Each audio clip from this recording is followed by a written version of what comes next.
నాకు 6కి ఇంటికి వచ్చారు.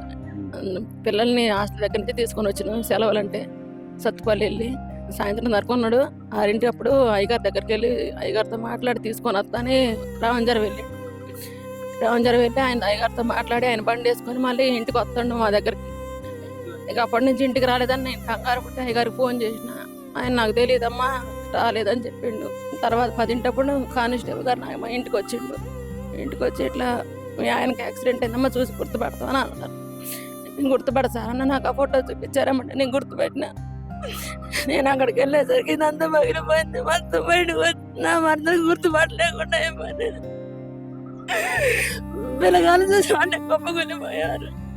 చిన్న పిల్లగాళ్ళే సార్, 6 సంవత్సరాలు 7 సంవత్సరాలు 9 సంవత్సరాలు 12 సంవత్సరాలు. నేను హోటల్లో పని పోదు సార్. మాకేమీ లేదు సార్, మాకు ఇల్లు కూడా లేదు. మేము కిరాయికి బతుకుతున్నాం ఎక్కడి నుంచి వచ్చి ఇక్కడికి. నాకు ఇంకేమీ తెలియలేదు సార్. మేము మంచిగా పోయినాడు నాకు చనిపోయాడని తీసుకొచ్చి చెప్పారు. ఎట్లా జరిగింది అని కూడా నాకు తెలియదు. కటింగ్ షాప్ చేస్తాడు, షాప్ లో పని చేసిండు పొద్దాకలా. ఆయన ఒక్కడే కష్టపడి తెల్లట్లేదని నేను కూడా పనికి పోతున్నా. పిల్లగాళ్ళని చదువుకుంటే ఎట్లా ఉంటున్నాం మేము. మాకు ఎంతలోనే నన్ను వదిలిపెట్టిపోయిండు. నా పిల్లగాళ్ళని దిక్కులేని వాళ్ళని చేసి పెట్టిపోయిండు.